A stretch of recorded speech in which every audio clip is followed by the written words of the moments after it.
Simpsons Index, an online spreadsheet that is also a podcast. This is the podcast.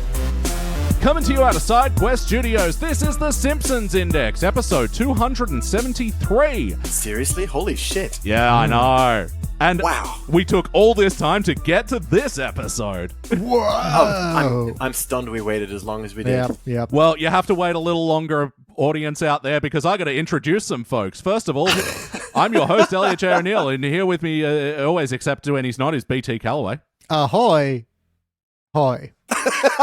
Oh, just making us wait ever longer before we meet Danny Rosewell. Well, I'm Danny Rosewell. Danny. Goddamn master of suspense over here. Danny Rosewell. All about that anticipation. And thank you for joining us for the Simpsons Index. We review Simpsons. And today I've reassembled the classic Sideshow Bob gang. The gang How who is that what we are? Yeah, we've come on to many trio names. OGSBG. Yep. Well, yeah, those who remember all the way back in episode 19 when we did our Sideshow Bobathon, since then, tried to make a bit of a tradition of doing the Bob episodes for us, and I feel like we deserved a little treat by now. Definitely. Oh, and this Christmas treat it is. Perfect for this August day, night, Indeed. whenever we're recording. Yeah, let's hook into this one. So we are reviewing today Season 31, Episode 10, Bobby, It's Cold Outside. First released in December of 2019, it was directed by Stephen Dean Moore, written by John Frink and Jeff Westbrook. In this episode, someone stealing the Amazon packages from people's porches at Christmas time, but who could it be? And meanwhile, Sideshow Bob has gotten a job as a Santa, and Bart is suspicious that the SB that Lenny left behind to give a clue to who stole his package might be him. But then it's not, and Bart and him team up to find who's the real culprit is. Hey guys, what'd you think? I mean, look, when I first started this one, I wrote down, oh, wow, a Sideshow Bob episode and a Christmas episode together. How could this possibly suck? The nuts and gum of Simpsons episodes. Absolutely. So look, I try to approach every episode with optimism. I genuinely do, but that was two red flags are hard to ignore. How about you, Danny Mac? Make you jump. Hard act to follow, Beach, but guys, I really liked it. Really? Sorry, I really did. All right. We got some We can get some discourse going. Yeah, discourse. All right. In a surprising twist, here's the guy that's somewhere in the middle, because I liked the first half of this, and then I thought it went way off the rails. Wow. Yeah, fair. We're all so different. I know. We are like a three-headed Hydra. We are the three fates, the Euripides or whatever. And you know what? They were able to solve their differences at Christmas as well. And Euripides nuts! Which are roasting on an open fire, yeah. I'm not going to lie. Am I going to be here again? I was about to correct you and say you mean the Furies, but no, that was too good. No room for actuallys on this podcast. I also don't think Eurydice was the muse, not the. I don't know. Oh, come on, man. No, worth it. I'm just remembering Hades as we talk. So Eurydice was the nymph. Oh, yeah. video game. Yeah. Have you guys played Hades 2? Is it released yet, or is it still in beta. open? Yeah. If it was out, release. we'd all be on it. You would not be listening to this podcast. We'd be playing Hades. Yeah. I'm sure it's already amazing, but I want the polish, baby. Yeah, same here. Oh, well, yeah, good things come to those who wait. Like this podcast, yeah, we're finally getting to reviewing this one. And so let's start out with the most negative person in the room, BT. Hello. For better or worse, what's so wrong with this one? I mean, I was going to talk about something I thought was good, but I'll play the role I'm born to play here. Let's see. Hades. Just Sideshow Bob's flipping motivation is a big one. Oh, yeah, absolutely. No question. I'm totally in agreement. Like, it starts off, he's painting little miniature Barts that he's hanging from his Christmas tree in various forms of murder. What are they thinking? And then he, goes and plays. Okay, and then He learns a valuable lesson and finds the Christmas spirit. obviously he's working in a lighthouse, obviously, and then the lady who works in the lighthouse next door for some reason comes over and says, "Oh, I told people in town about your wonderful voice." And then some people show up and they're like, "Hi, we want you to play a mall Santa." Yes, where does that make any sense at all? Yeah, so the guy that's in hiding because he's on the run from, attempted murder is like, sure, of course I'll go do this very public job. But then bumps into Bart, and then he's all like, "Oh no," he goes like, "Finally you're alone. I'm going to kill you. Oh wait, I can't break the character of Santa Claus, even though I've taken the costume off and broke the voice." Yep, I took the actor's oath, Yeah, and then later still, he's all like, "Bart, don't you understand? I don't want to kill you anymore." And it's like, no, you didn't want to kill him because you were breaking character, but now you're not in character. Yes. But now you just don't want to kill him, and oh god, it's just such a mess. Sounds like Beach hasn't found the spirit of Christmas. I have not.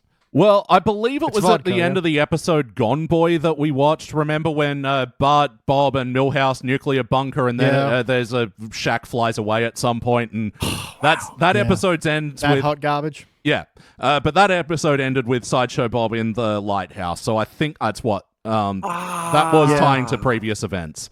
Yeah, it was. It was familiar, but Before we carry on, because we are already deep diving, Beach, what was your moment? Sorry, what was your one thing?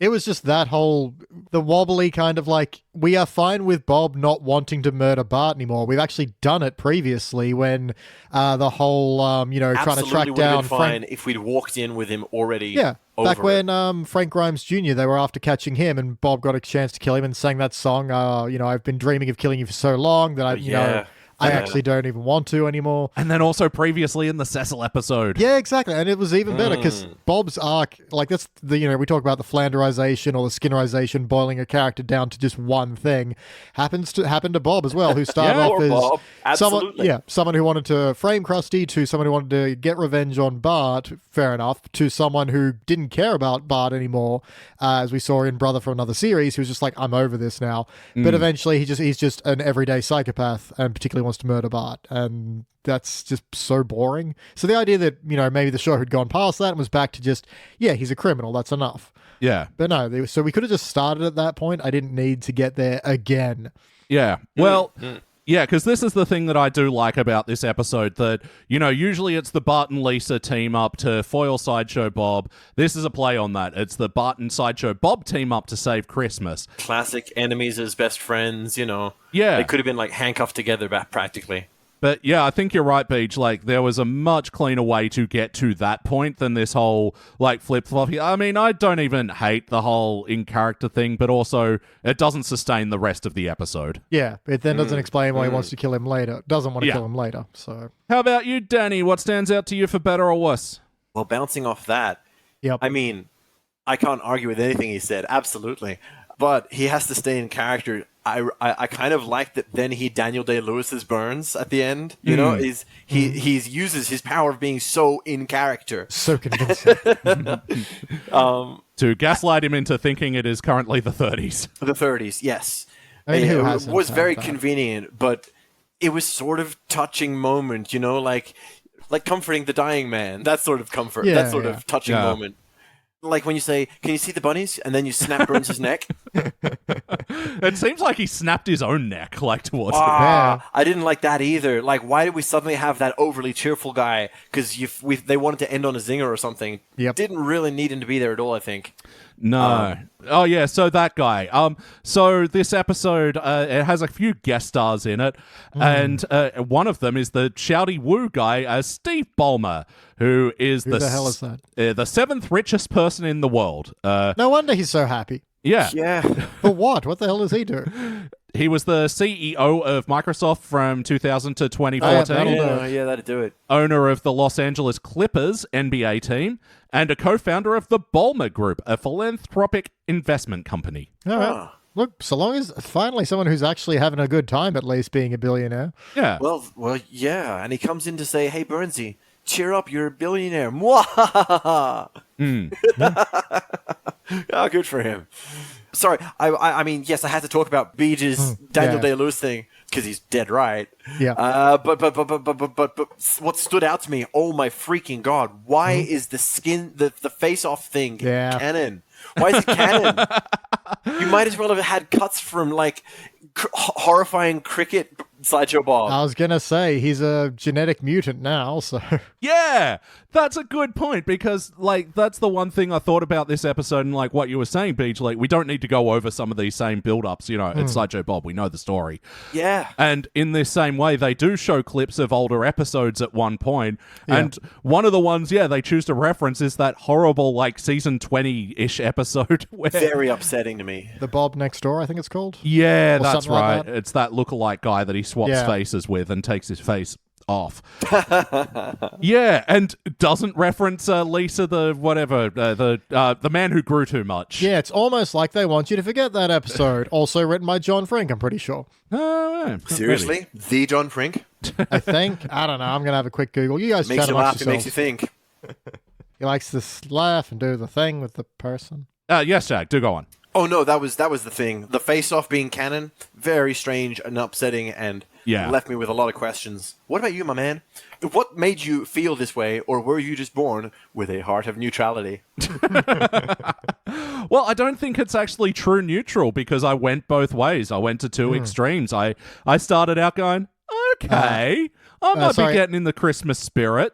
Man Who Grew Too Much was written by Jeff Westbrook, who co-wrote this episode. Yeah. Interesting. Oh, just on that, Jeff Westbrook is always a name that I've had trouble saying doing at the start, and like I always have to say it very intentionally. Jeff Westbrook. Jeff Westbrook. It's easy to stumble over. I did find another tongue twister last night when I saw the movie Borderlands. Oh yeah. Jack Black as Claptrap. Jack Black as Claptrap. Yep. Jack Black as Claptrap. Jeff Westbrook feels like you need to whisper like Jeff Westbrook. A very gentle name. It's a very charm-skin name. Yeah, saying it at regular volume just sounds clumsy because it's meant to be Jeff Westbrook. If he was a cowboy, I bet he'd be called Whistling Jeff Westbrook. That was good. Whistling Jeff. Hey, Thought I'd heard you I'm sing your tune around here. So what was your moment, dude? I'm delaying. I don't know.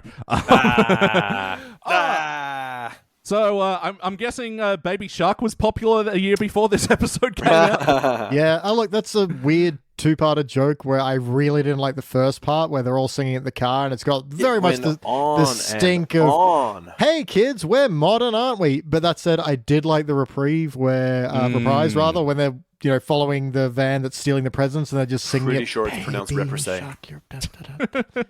And they're all whisper singing it as they drive along sneakily. Okay, that got me. It could have been any song, though. That's the thing. Yeah, but there was something egregious about the one like, Marge, not you two. It's just so catchy. Like, right. Did Baby Shark, are you in the pockets of say that? Big Baby Shark? Yeah. Big Shark. But yeah, which you texted us, Shag, and were like, did you pick this because of the remix I did? And I'm like, genuinely didn't. I was like, oh, there's a Sideshow Bob episode. I haven't seen this one before tonight. And look, with your express permission, Danny McCarb, can we put that song at the end of this podcast? Sweet remix, yeah. Oh, it is here to make you jump. I will say, though, I'm up to 260 songs today. There's a good chance, no matter whatever fucking song they used. That's true. Elliot, we got to hurry up. We're only 13 projects ahead of him on this podcast. So. Oh my god! Only took us fucking 8 years to get to this point. I know. I think I agree with you with that one. It did feel egregious at the start, but yeah. Yeah, but what else stands out to me this one? Like, I think it's just the mystery of it all that felt very disappointing. So, Lenny gives the clue of SB, because I like the thing because, I classic Who Shot Burnsy. Yeah. Like, I had the instinct to pause the video, write down some guesses, and then timestamp. And I have to say it for the recording, but oh my god, as soon as I untimestamped, all my guesses just walked across the stage and said nope. Sandra Bullock and Steve Buscemi and Selma Bouvier. It's a one up arrow. Well, not one up arrow. I got a couple of up arrows, but it's one part of this episode I did like where as soon as it was SB, I'm like, okay, we're meant to think it's Sideshow Bob. Who else? That's going to be Selma, isn't it? Well, and then they've done that as well. Yeah. Remember that episode Oh, you weren't on this one, Shag. But it's like Homer gets kidnapped and they find a SB key ring and they think it's Sideshow Bob and he's like, no, it's Selma because Selma hates Homer. I did listen to you guys review it, though. Oh, thanks. But yeah, I was impressed that my immediate guess was immediately proved wrong, as though they knew, okay, you think you know, but you don't know. So I'm like, all right. Yeah, they got me straight away. So you wrote all those down without knowing all the other guest stars for this episode? I try not to look until after the episode. I like to kind of have them surprise me in the show. That's amazing because the other guest star for this episode was Scott Bakula, who... Mm-hmm. Yeah, I guess Scott Bakula too. Nerds will know from Quantum Leap and Star Trek Enterprise. And Sandra Bullock as well, who wasn't voiced in this episode, but she was doing a reference... they had her animated doing a reference to... Fuck, I was hoping I'd think of the movie. What is Bird it? Box. But, yeah. She walks up and puts a blindfold on. We watch Netflix too, kids. Yeah. Okay, that's what I was getting back to. The whole, like, stealing packages delivered from Amazon or whatever, that feels like, ripe material for an episode that doesn't feel like egregious modern Simpsons do #TikTok. That didn't feel forced in. I like that. Yep. And I kind of like the pacing of the episode. Sort of, it didn't jump through 35 ideas. It didn't have a sudden left turn in the first act. It didn't have, like... unrelated B story. B story. It didn't have lots of just like animated background just to kind of distract you from how boring their writing was. Yeah. Sure. SB was a bit of a letdown as a mystery. I think Simpson, Bart was a better option maybe, or somebody, or Small Baby. So what was behind your little purple highlighted thing? I'm looking Selma. at I was sure it was going to be Selma. Yeah. But after watching the episode, I think Small Baby, because they had just shown the unibrow baby before. Being kidnapped. Yep, weird. Isn't that the shifty eyes? It must be the uni. Oh, look, as someone who came on is much more down on this episode than everybody else, I will say I was not, it never felt like it was dragging. Like, I never was like, okay, this plot structure is garbage. What? Like, they didn't have 700 background sign gags just everywhere. They saved them all for the closing credits, which is exactly where you want them. Love it. Yeah, because we have been coming into that lately, I've noticed, actually, where you get these sign gags that are like wall of text, and it's like... mental clutter. Yeah, they know you'll come back and pause it later. Yeah, and, to spite the episode, I'm not. Well, now I don't want to. In the credits, I can pause as I go and not feel guilty. Yeah, exactly. It doesn't screw with the momentum of watching the episode, which is what I think those wall of text jokes do, because there's no, anyway. Like, I don't disagree with Beej. It wasn't a well-written episode, but it felt much better as a Simpsons episode. Yeah. No, I pay that. Yeah, it was a solid through line. Yeah, I didn't like the twist. It turns out SB stands for Smithers and Burns, and they were the ones stealing packages, and that it was just like so quickly solved and so unsatisfyingly solved for me. And also, there's also just a weird thing with the SB to begin with, because Lenny's like, I know how to catch this guy. I'm going to put gunpowder and a dye pack into a package, and when they come to get it, it'll explode. Then he blows himself up. So he's covered in dye, but he's also bleeding a lot. Yeah. And again, Simpsons and blood always feels weird. And then when they have him on the gurney, he's talking. Wait. Before we move on. Yep. They didn't make a joke about him dying. Is that an up or down? I don't know. Whatever. But then, when he's on the gurney, he's talking. It's like, you can just tell them it's Smithers and Burns now. Like, you need to not be talking. Yes. Yeah, that's true. Also, why SB at all? Why not, Burns or something, anything. CMB.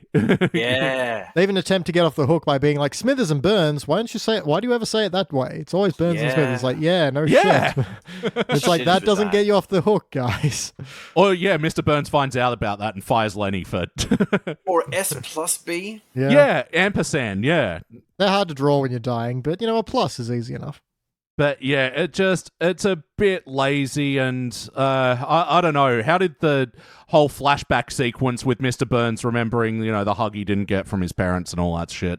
I mean, young Mr. Burns is always a little bit hot and a little bit charming when he's just gets on Santa's lap and is like, all I want is a hug from Mummy and a smile from Daddy. It's like, well, that's sad. Yeah, it would have been nice that he got the hug at the end. Santa gives him a hug, I mean, Sideshow Santa. Uses his his Daniel Day-Lewis powers to intuit that he needs a hug.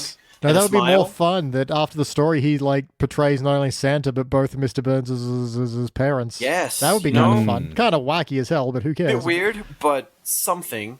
But it was nice. But also, it totally didn't mention that already there's the toy that he's been waiting his whole life to get back, and if we're acknowledging canon for Sideshow Bob, we could totally have just had this ongoing thread of childhood sadnesses from Burns, right? Yeah, for real. Yeah, it didn't need to be one instance for Burns. All his Christmases were probably shite. So. Right. Yeah, well, I mean, the whole thing with boarding school, and then, but then also there's the whole, what are the events of the Bobo episode? Whatever. Simpsons. Do we all remember the past or not? Shut up. Yeah, that's ultimately what it comes down to. But wackiness, was this a particularly wacky episode of The Simpsons? Yep. I got a bunch of W's. For wins? No. Surprisingly enough. No, surprisingly not. Mm-hmm. Oh, there was the face-off bit. That was pretty good. Yeah, I mentioned that. I mentioned it's weird to go for an acting job when you're a fugitive. Yes, that is very strange. Then all the mall Santas would be out of business. No, I don't stand by that. Look, mall Santas are upstanding citizens. A fluffy beard goes a long way. That's true. Look, let's be honest, it's probably in my future. Yeah. No, actually, oh my God. I went around friends of my girlfriend's place, just first time meeting these people and their kids. Did their little kids mistake you for Santa? I'm wearing a red flannelette shirt, and the little 4-year-old boy looks at me and goes, Santa! Oh, no. It's already, Let me just check my happened. pockets. Do you want some mint? You want some Werther's Original? They're in my back pocket. I'm not Werther's Original old yet. God damn. I'm still... Look, lean into the skin. Can it, Santa? How about some hard peppermints? You got those? Oh, it's coming. I might as well just turn into the skid. Just do it. It's more fun that way. There was the wacky moment where they're following the van that's taken the Bob box, and first of all, Bob getting into that box as well. Yeah. Oh man, that's canon for him. Yeah. When you spend a long road trip in a clown car. Yeah. Yeah. Can I say? Yeah. And this isn't wacky in the Simpsons way, but climbing into the box, saying, watch this, I can fold up into a box, and then not fitting into the box at all. He does one fold, and he's totally sticking out of the box. And they're applauding. Like, wow. Pretty fucking wacky. Yeah, that was weird. But then, after that, Homer kicks the box all the way through the house to put him on the porch, even upstairs, and kicks him out the window. Naturally. I mean, dare I not question Homer's methods. But yeah, so when the Simpsons are following the van, and then for whatever reason, there's a Duff blimp following them, then a helicopter following that, and then there's a satellite. Yes. And then we zoom out, and then we get Santa, who's starting to get... yes. Brain freeze. Yeah, from being out in space. I can't breathe. And then, a reindeer dies, and one of the other reindeers knows the routine. Yeah. Merry Christmas, everybody. Yeah. What's the other wacky? The wacky I did like, which is, one of the packages gets stolen, the guy comes out on his porch like, oh no, my porch repair kit, and then the porch collapses. I was like, all right. Yep. That was a good joke. Yeah, this is where I'm enjoying That was quick, yeah, exactly. Real wacky is Homer, first of all, inflates an inflatable Santa with the exhaust from his car, which then catches fire. Yes. That was insane. And then inflates himself. Again, I can buy some cartoon wacky, but this was all just, that's not how any of that works. Yeah, none of this. Yeah, the idea of him filling up the balloon with the car exhaust is pretty funny because it was taking too long by his own mouth. Yeah, any other wacky moments that stood out to y'all? Again, I also kind of like when Bart and Sideshow Bob team up, and then Bart's like, I'm not getting a car with you. And he's like, oh, come on. He's like, oh, well, shotgun, and then takes a shotgun from the police officer. I'm like, okay, that's all right. Yeah. I didn't mind that because, that goes into the whole thing where, you always wonder, wait, why do we call shotgun? And I think it was you, Beach, that told me. If you ride a shotgun, you pay the toll. Yeah, it's because you have to pay tolls. Back in the Old West, the guy in the passenger seat was holding a shotgun for bandits. Yeah. Yeah. Is that real, do you think? I mean, it sounds real, so... Yeah. Cooler than real.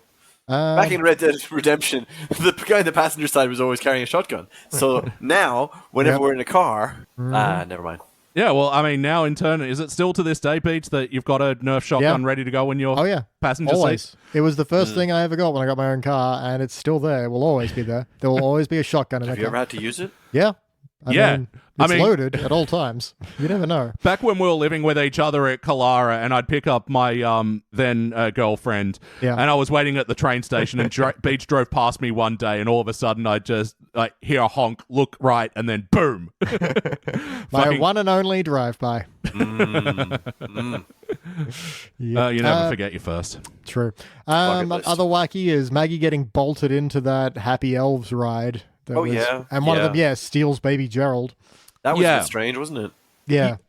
I think the joke dragged out a little long, but I liked it conceptually. Well, it's just one of those things where usually, It's a Small World is creepy because it's overly cheery, whereas these elves seem to be designed to be creepy, and their song... They're pretty menacing.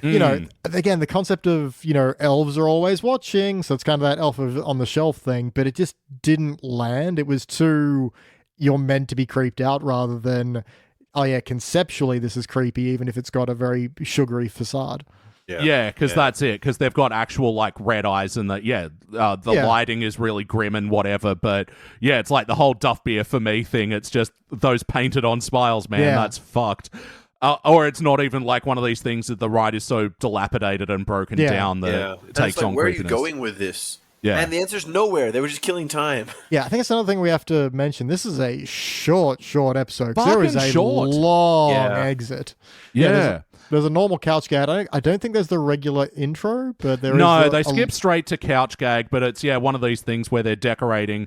They're putting, the Simpsons figures on a Christmas tree that falls over. Then there's the couch, and it's it was a couch gag the whole time. That's fine. It's one example of a couch gag I think is good, but with poor execution, because, it's just someone hangs up the couch as an ornament and then puts each of the Simpsons on. I'm like, great, cool, end it there. But then the tree falls over, and the Homer ornament goes, do, ho, ho. I'm like, fuck me. I liked it. I'm like, how did it take them 31 years to make that joke?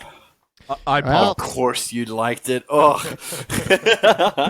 No, it was pretty good. But I was really hit. While we're on why it was short, Yep. I am so freaking sure that Frasier has song in his contract now, man. Oh, man, yeah. That whole at the end with the lady who's like, I know who you really are, and I got you a rake, so he can go, like, right? It's just like Tom Cruise eating and Brad Pitt peeing in every movie he's in. Yep.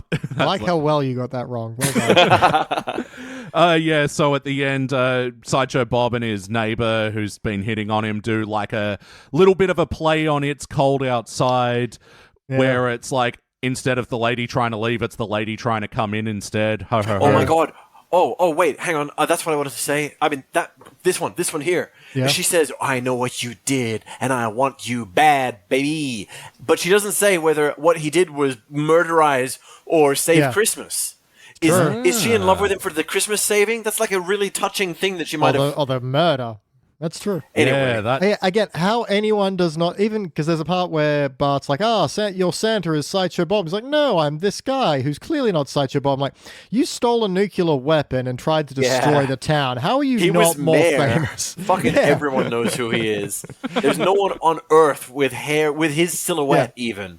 Yeah, before that, you were a famous, TV clown show guy. Yes, he was on public TV for fucking 20 years. Who framed the more famous TV clown. You're a very famous guy. Who also did a face-off and also injected animal DNA Good into Lord. Yeah. But let's not get hung up on that. Look, let's get hung up on the heart. It's the season. We're doing heart, the feel-good episodes. How was the heart in this one? I already mentioned kind of being bumps for Young Burns. I kind of like Young Burns. Again, it could have been better done. It's just a bit flat the way it is. And I said it again already, but I kind of liked when he was Daniel Day-Lewising him at the end. It was kind of gaslighty, obviously, but he wasn't saying this is real. It was sort of like, I don't know. It felt sort of caring in a weird way. No, I agree. And it also, gave point to the whole, Sideshow Bob is all of a sudden a method actor on Santa, even though he's not. If you rewrote the episode and, thought to include that element of Sideshow Bob going a little bit insane, that would have made more sense. But, as it exists... Oh, my God, how good would a freaking montage of him slowly, doing a descent into madness into character... leaving rats and used condoms outside your co-stars' trailers. Again, Look, he's going method. He's not going Leto. Yes, there's a very big difference between Daniel Day and Jared Leto. Oh shit! I mean, yes, I was just making the point, but how good would that montage be? Oh, man. About a Santa, obviously, not about Jared Leto. Oh, I want to see Daniel Day-Lewis's emo band. That'd be great. Yeah. Oh wow! Daniel Day-Lewis playing Jared Leto. It'd be like Dean Pelton in his Apocalypse Now breakdown. Yeah. Yes. So many layers. Yeah. Yeah, we're saving that for what would you change about this episode? Yeah, that's why I started turning away from it, because I was like, "Oh, I like that idea." Yeah, I know. But if we don't say it now, I'll forget it later. That's it. Look, and I think there's something too, Bart, like, overcoming his fear or hatred of Sideshow Bob to work with him to save Christmas, you know? I think noble cause, and I buy that. Man, enemies as friends is one of my greatest fave tropes, you know? I'm always on board. How can they possibly get along, you know? Yeah. Or, you know, we're not so different, you and I. Yes. But it's a good little, Sideshow Bob will do it for a bit of redemption, and Bart will do it so he gets his presents back. Sure. That's, different motivations, but same desires. That works. Yeah, and then the whole family rallying behind it is nice as well. Like, yeah, there is even a certain sweetness to the fact that they're whispering, singing Baby Shark together. It's, they're united as one to save Christmas. Yeah. I would say it is a pretty wholesome sort of episode. Yeah. Even though his face comes off. His fucking face, man. It really did sort of sour the moment for me. Mm-hmm. Of all the episodes to call back to, if we're forgetting the animal DNA thing, forget that one. That his face is being held on by thread alone.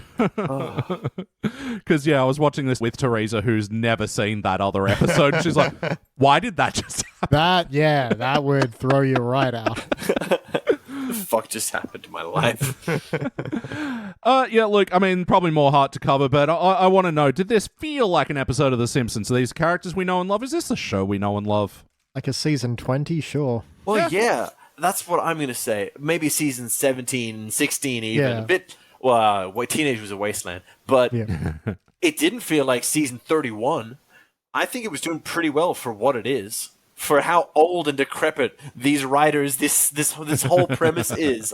I think it did really well. Yeah, what do we even mean when we say, does it feel like a Simpsons episode anymore? What does that mean, Elliot? Dude, Simpsons Saved Christmas, and it didn't go entirely off the rails with imaginary gizmos and leaping frickin' shenanigans. Yep. Yeah, that's true. Animal DNA splicing. It certainly felt more like a Simpsons than we have seen, but I mean, all the way, I don't know. I think the characters are mostly fine. I think there's just a certainness with the timing and structure of this one.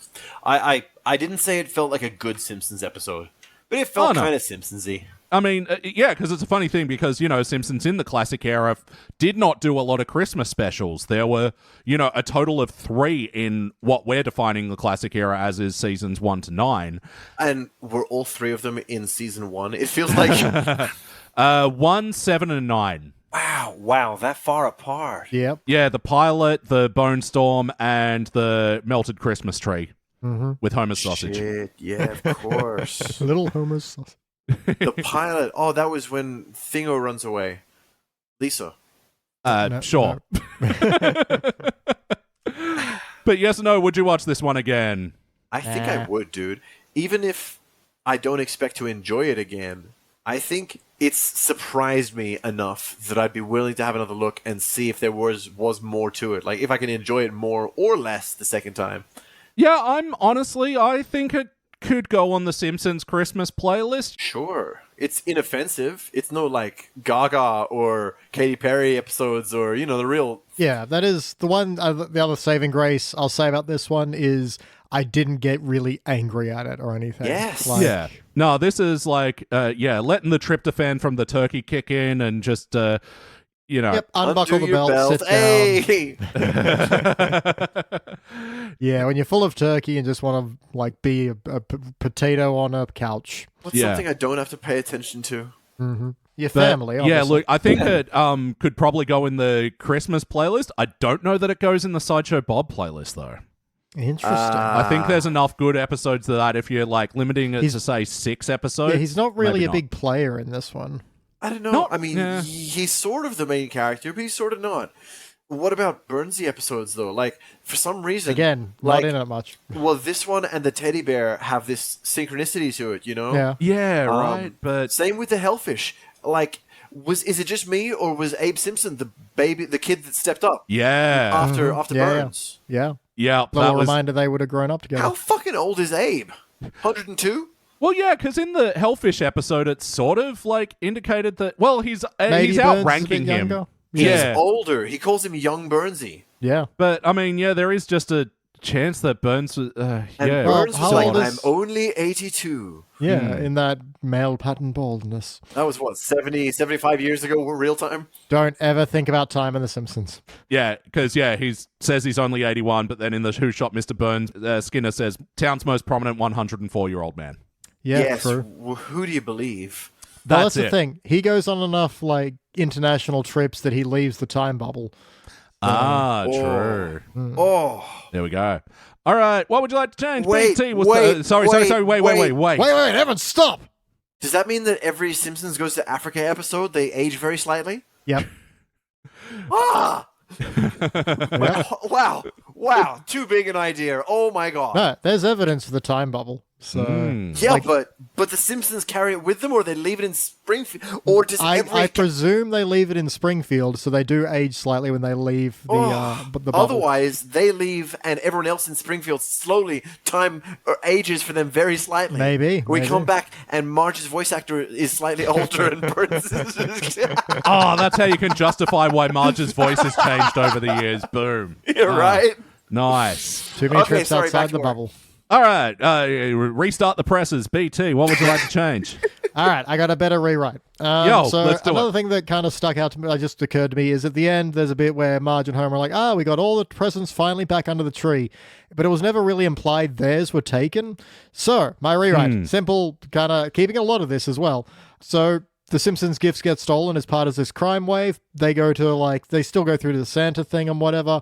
Bart discovers, that's Sideshow Bob. And then Bob is like, look, this is the only acting gig I could get. I really miss acting, but it's, I get to wear a disguise and just play a role. So Bart's like, I'm going to expose you unless you help us solve this crime. They do some sleuthing. We find out it's Mr. Burns. We get a bit more time in the whole Mr. Burns motivation because there's so much extra padding on the end of this episode that just does not need to be there. Nope, do not need Steve Ballmer going, woo, you're a billionaire. Yeah, cut, Or the whole cut. song thing. Now can your get cut. bones are breaking. Cool. Yeah. I mean, I kind of did like the concept of her having found out about his secret Santa saving stuff. And he thinks, oh no, she's found out I'm a killer. Oh. Yeah. I don't know, though. I don't know if she was necessary at all to the story. No, she was only there for the song. Yeah. Yes. She was contractually obligated to be there. Yep. Yeah, and she's not even a guest star or anything. It's Ooh. yeah, totally She weird. really is a nobody. The poor thing. Or maybe she is a guest star and she didn't appear in the Wikipedia or it's items. Tress McNeil again. Probably. How about you, Danny? What would you like to change? Shoot, I guess I just said the one about her finding out about him saving Christmas, and if she is contractually obligated to be there, I would have liked her to have a reason to be interested in him and have some sort of storyline, character arc, motivation, anything. Finding out that he saved Christmas, or being suspicious of the creepy lone guy, and then finding out that he's saved Christmas, having your suspicions waylaid. Now Sideshow Bob isn't getting knocked out at the end of the episode. Something. Yeah, because then that gives us a reason to want to see them together. Because I feel like both scenes are just like, who are you? Yes. Rather than built up as a character that She is a lonely, horny lighthouse operator. And so horny. She bursts in with a fucking letter of consent. Let's sign this letter of consent. Very strange. I mean, very above board and honest and forward with her wants. She's a modern thinking, etc., etc. Yeah. Who had that stamped and notarized and ready to go. Creepy as shit. Yeah, well, I mean, yeah, it's doing a whole play on the sus nature of the original It's Cold Outside song and making light of that. I liked the Daniel Day-Lewising. I reckon having that montage of him spiraling into character, and then he has his 300 cup of coffee moment, and click, I am Santa. And then he goes out and saves Christmas. This might actually be what Beej was talking about at the start. Having all the thefts being done by Santa, and that Bart's like investigating into, holy shit, Santa's stealing Christmas. He's an evil reverse Santa. And so he goes to find Santa and discovers that is that exactly what Beach said? That's exactly what Beach said, isn't it? Not exactly. Anyway, I thought that might be a good way to tie Bart into finding Bob instead of just like turning up there.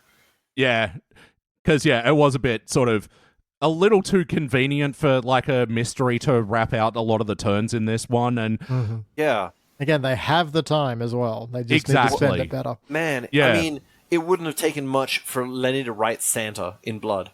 And that would have looked great. That would have looked so good. Or he writes Satan and then crosses out. He's like, wait, no, shit. Well, yeah, because just going back to that idea that I had before where I was like, no, wait, saving it for the change question. Yes. I want to see Bob, like, have the whole, like, internal struggle which, I want to kill this boy, but I'm Santa.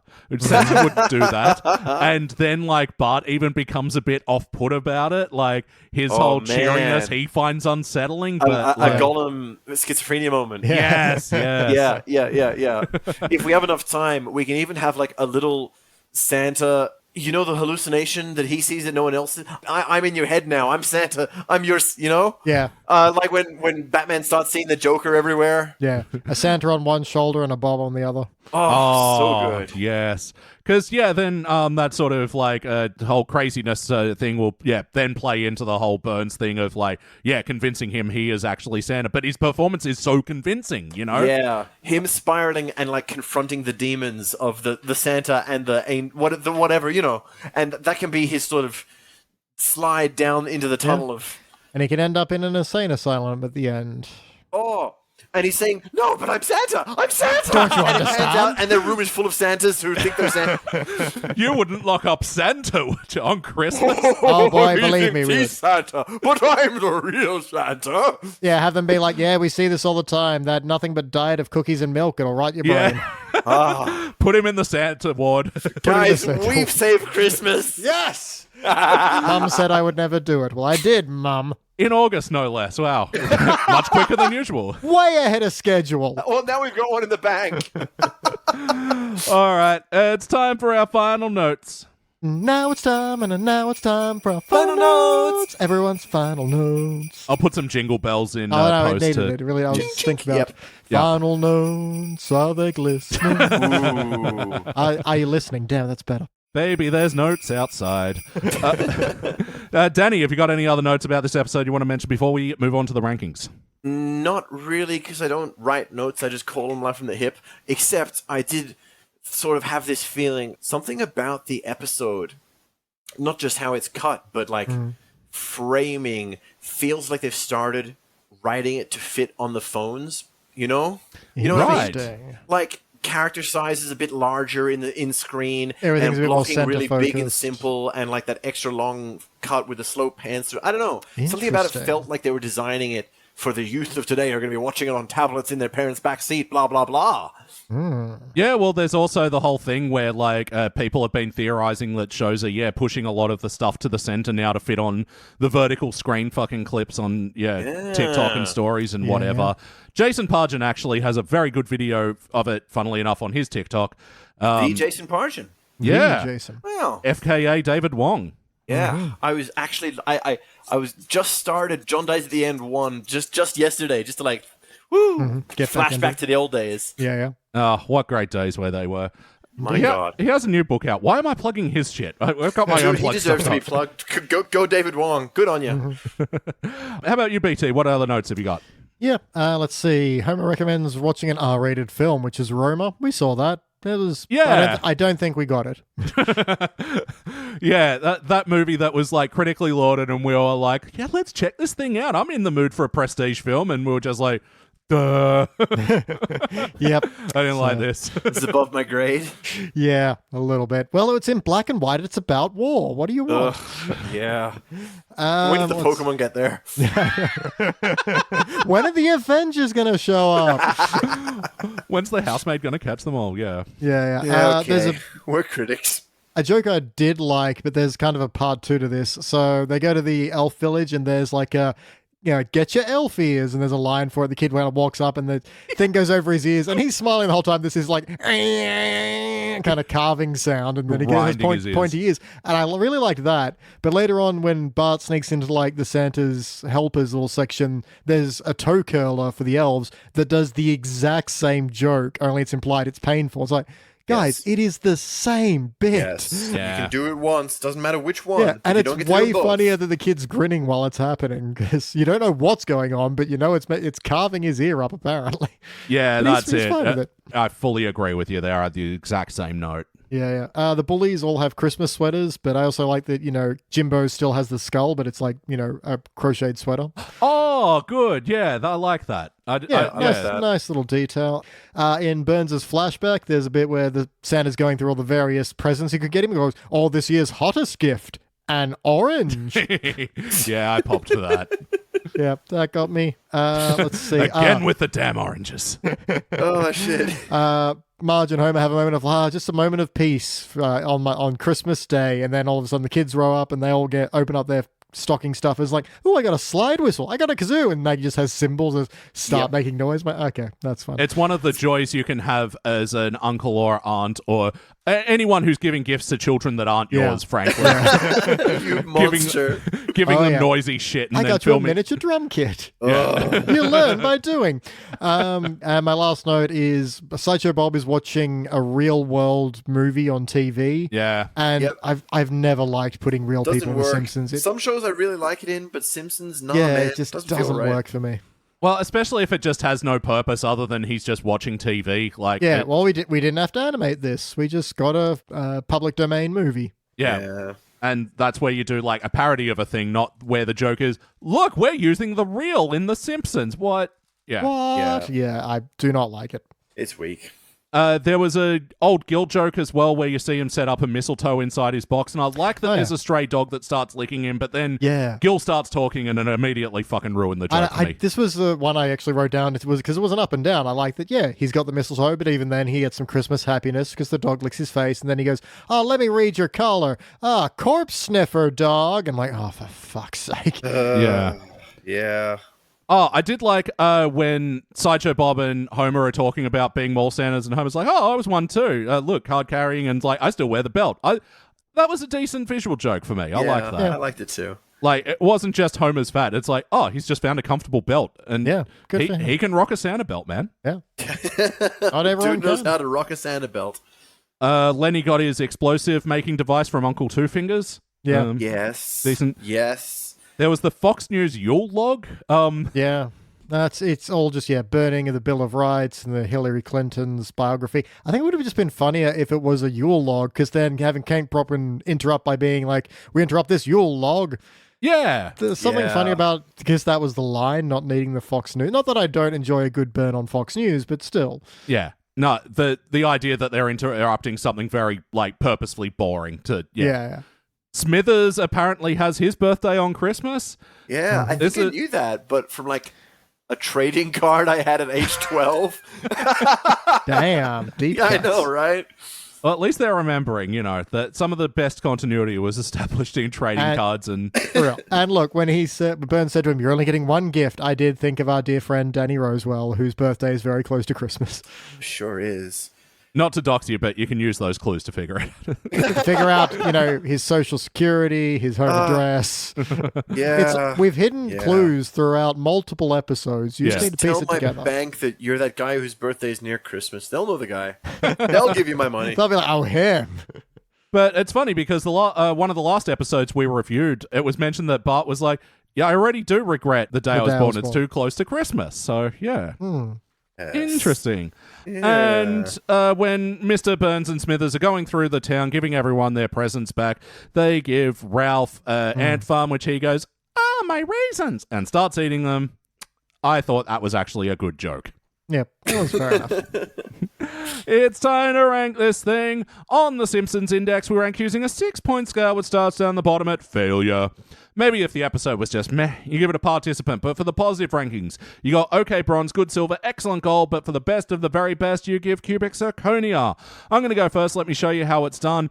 Look, I could understand any of the 3 bottom ratings for this one.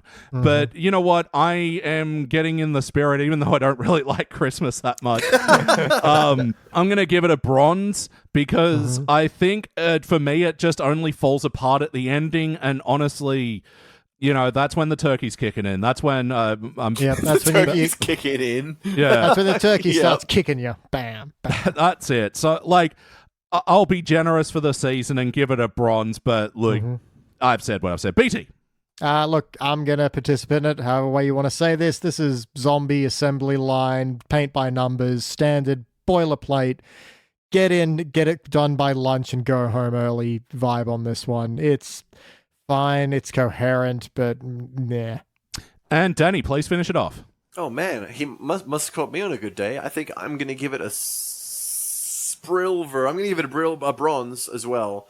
Bronze? It deserves a silver because you of give what it a silver. Yeah, no one's stopping you, man. But you know what? I am. I'm gonna give it a silver because right. It's a breath of fresh air. It's season freaking 31, man, and we have seen the horrors of war. It's true. We have opened the fucking whatever that Rubik's cube is in Hellraiser, and we have seen the darkness of the human psyche. You mean the lament configuration? I do mean the lament. Lament. Thank you. That's the thing. And like, it doesn't just get worse than this. It gets so much worse than this. And like, this had pacing. This had coherent direction. It wasn't great. It didn't pay off, but it did have me trying to figure out its puzzle. It did have this vibe of Who Shot Mr. Burns? Like, if this was a school day, we'd all be talking about it the next day, being like, oh, I wonder who it is. All be making our SB list, yeah. And we all made an SB list, and oh my god, they picked them. It's so fucking, man. Sandy B and Steve Buscemi and fucking Bakula. And it wasn't Selma either. Like, they got me, man. They got me good. Yeah. All right. Well, that'll equal a bronze by way of split decision. Right. And you know what? Normally that'd be like a top ranking newer Simpsons episode, but season 31 has we're going to duel to the death about it. To the field of honor then. It's actually equal bronze with another episode that I think also starts well but finishes crap. Todd, why hast thou forsaken me? So much potential in that one. I don't remember that. You were not there, but you were there for the top-rated episode of this season, which was Highway to Well. Hey. Oh, yeah. But, yeah, also recently reviewed The Way of the Dog. Really enjoyed that one. And, yeah, season 31, look, we're about 2/3 of the way through it. It's got a lot of dreck, but, you know, go check out the simpsonsindex.com and see all the episodes that we enjoy so you can watch only the best episodes or worst, whatever catches your fancy. Yeah, man. Like, this is the sort of thing I would never have even seen without the podcast prompting me to do so. And I'm not better off, but I'm pleasantly surprised for it. So I would have missed out on this sort of semi-decent, middle of the road, this surprising turnaround from their later years of sin and decadence. Absolutely. Guys, thank you so much for joining me for the Simpsons Index tonight. Thank you, Elliot. Merry It's an Christmas. absolute pleasure, man. And Danny, what have you got to plug? Let's do some pluggy plugs. Dude, my DJ page is taking off. I've been putting up some cool new tracks. Latest cool new track was one from Elliot here, who thought the Great Gig in the Sky would work really well with Holy Mountain by System of a Down, and it did. But he also said Exogenesis by Muse, and it was so much better. Oh my god! So like, he sure showed him, didn't he? Isn't my face red? Right? I mean, Wow, unrelated. man. And you guys, like, go check it out, because that is a freaking banger. He's probably going to want to put Baby Shark here, because it ties into the episode more. But wow, guys. I'll put both. Make him go get it. Oh, yeah, true. With the link, though. Yeah, links and stuff in the show notes for that. And BT, what are we up to? Well, if listeners out there want to solve a mystery of their own, they can go to patreon.com/sidequeststudios. They can unwrap a wealth of content. But what are we secretly doing there? Why don't you come find out? Oh my god. It's so creepy. I love it. Oh, god, I want to know. Well, I'll tell you at least one thing. Look, we're making a whole bunch of... Oh, Elliot, you flirt. You just put it all on the table, don't you? You just brought that consent contract with you. Please signed. With a rubber stamp, no less. So yeah, over at patreon.com/sidequeststudios, that's how you can support this show. You know, we're proudly independent and ad-free. We only advertise ourselves, and we like to give you a lot of bang for your buck over there. We're giving you an exclusive podcast every single week. Every week, people. And we've got a bunch of different shows, but our flagship show, the one that we love to push, is Starring Springfield, where we are reviewing movies that star the cast of The Simpsons. And for, your Patreon contribution, you get to tell us what movies we get to review. You get to tell us where to go to watch a movie. Yeah, and coincidentally, one of our longtime patrons, Timothy Burleson, has actually just put in his recommendation. He's the first person to recommend a Kelsey Grammer movie for us to review. Yes, of course. Kelsey Grammer, for our purposes, is falling under Simpsons regulars. No, well, I don't think anyone would fight us on that. No, he's a recognizable voice. Been doing the character for years, yeah. Yeah, exactly. And he's recommended we do 1996's Down Periscope. Oh, nice. I feel like that may not have aged well. But no, look, we have a lot of fun reviewing movies of all kinds. And such variety. Yeah, so go check that out. Patreon.com/sidequeststudios. And if you're in a Christmassy mood, you can also look up for free on YouTube, Rhapsody Street Kids Save Christmas. Believe in Santa. Sorry, you're right. Rhapsody Street Kids Believe in Santa, which is now our new holiday tradition that we've not done yet because we only found out about it. You can also then listen to our review of it and... oh boy, is that a movie? That certainly is. I think I just have to record a podcast with like us and Danny and Jordan and Claire, and we have to watch Rhapsody Street Kids together and start making this our Yule log. Yes. All right. I mean, I'll try anything once. You'll try it every year for the rest of your life. And that was recommended by patron AlmightyK. So yes, if you want to join all the patrons and heroes over at patreon.com/sidequeststudios, I've said that enough times now, that'd probably do it for us. Yep. It is tattooed on the inside of my eyelids. Good. And thank you, Danny, for joining us once again. I'm Danny Rosewell, something Rosewell. And PT, thank you. He is Danny Rosewell. Danny Rosewell. And that was Danny Rosewell, and I'm Elliot J. O'Neill, and that's all the Danny and the Rosewell. Woo! See you guys. Thank you for listening to the Simpsons Index podcast, which is also an online spreadsheet available at thesimpsonsindex.com. You can also check out our other shows, like Pulp Fury Radio, our scripted fiction podcast, which tells all original stories across a range of pulp genres, and Thrones of Game, where we review Game of Thrones in reverse order. Links to those podcasts and more will be available in the show notes. Now, there's no bonus scenes for this episode, so we'll catch you next week.